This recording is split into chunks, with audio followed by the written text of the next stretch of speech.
Hello garden friends, we are in the greenhouse, also known as my garden house. Let me turn my heater on. I had turned it off to go in and have lunch and I forgot to turn it back on and I noticed it was pretty cold. It's not too bad today, it's in the upper 40s. And I'm going to show you how I make planters or winter sowing containers with milk jugs. Now there's a lot of ways to do this and everybody has their own method. Or there's various ones. So start with a clean. This isn't clean, but it's what I have right now. Milk jug, empty milk jug.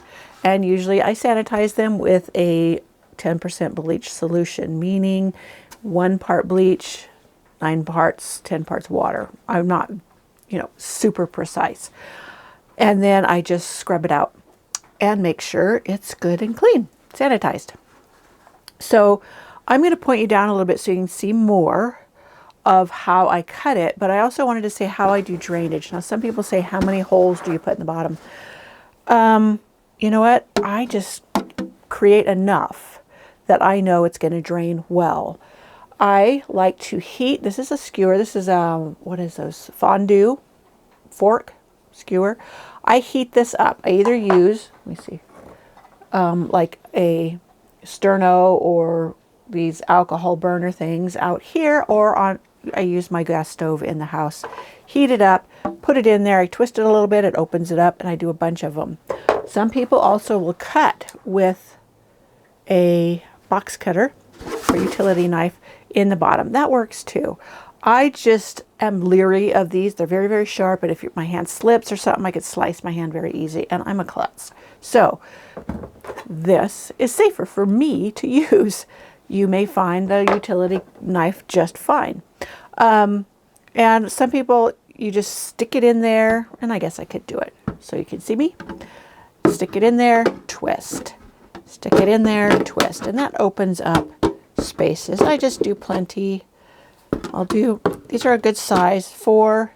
And then I'll make slits along the side. Let me point you down so you can see me do the slits. And I just go along the base here and just slit. And that helps if, like, soil should somehow plug up these little holes. There's one slit. Did I miss a spot? I didn't slit this one. I knew there was one I missed. Okay, so there's the drainage. Now, to cut it open, right here's the handle. Right at the base of the handle, I make a slit with my utility knife. And I leave this spot right here, it's about 1 inch wide. That's my hinge. So I'll do the same over here. I'm not super precise. My edges will not be straight. Then I use scissors. I could use the utility knife and go all the way around, but I go back to, I'm clumsy and it could slip. It's just clumsy that way. So I just take my scissors and I cut around, trying to keep it level. I'm sorry if this is noisy. And then I meet up with my other slit on this side.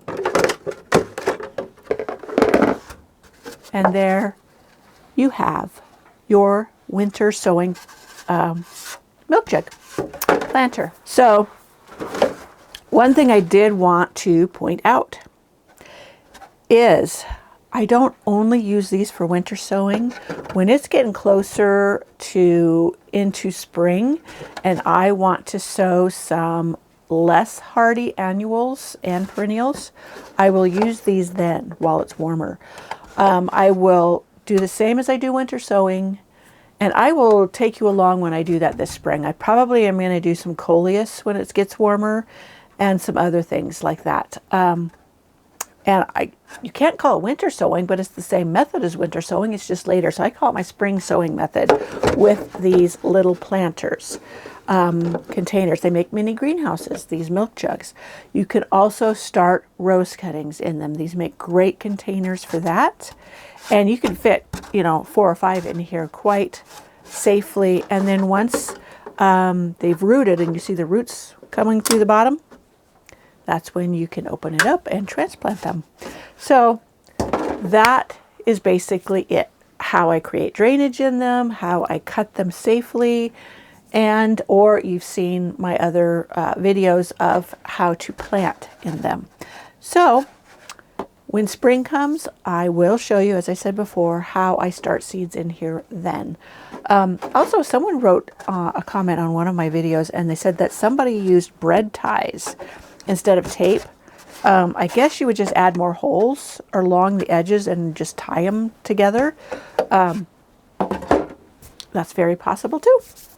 Like I said, there's lots of methods and lots of people that use them, and they use pop bottles, all kinds of things. So use what you have and enjoy recycling containers to start seeds, cuttings, whatever you have. Now, if you have another method or something that I might like to try as far as these or other sowing containers, leave a comment in the, well, leave me a comment in the section below, and I would love to give these things a whirl. I always like learning new things, and even though I've been gardening for 40 plus years, aging myself there, I am always learning. You never stop learning in the gardening world. So I hope to see you in the next video.